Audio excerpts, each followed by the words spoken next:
په پاکستان کې هغه سړی چې 2 ودونه یې کړي او دریم واده هم د ښځو نه پټ کاوه چې وړومبنۍ ښځه ورپسې ورغله او د واده په سالون کې ډېر زیات وډباوه. نور ورسره څه شوي دي ټول معلومات درته په همدې ویډیو کې درکوم. سلام او مینه دوستانو، خدای دې وکړي چې ټول به روغ جوړ او خوشحاله یې. د پاکستاني رسنیو د رپورټونو په وینا د پاکستان په کراچۍ ښار کې یو کس دریم واده کوه چې لومړنۍ میرمنه او د هغې کورنۍ د واده سالون ته راغله او د واده هلک یې وډباوه.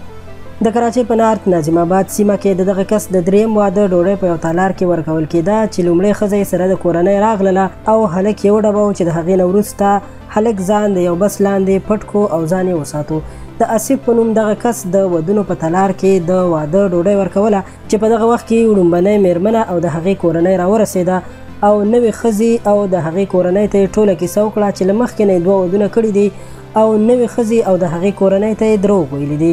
د هغې نه وروسته په تالار کې د ټولو ښځو په وړاندې لومړۍ ښځې او د هغې کورنۍ غړو په اسیف باندې ګزارونه وکړل چې بیچاره یې ډېر زیات وډباوه. اسیف د پولیسو حوزې ته ځان ورساوه او د خپلې ښځې او د هغې د کورنۍ په وړاندې رپورټ درج کو.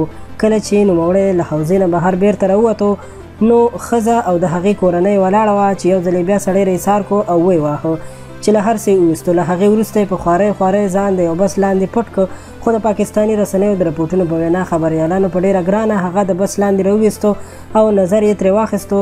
هغه د دریم واده خبره منلې ده، ویلي دي چې لومړۍ ښځه او د هغې کورنۍ په وړاندې به د قانون دروازې ته درېږي او د هغوی په وړاندې FIR درج کړی دی.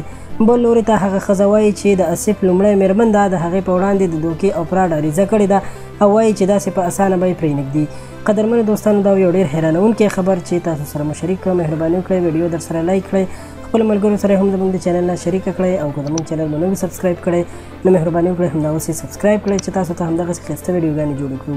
ډېره مننه.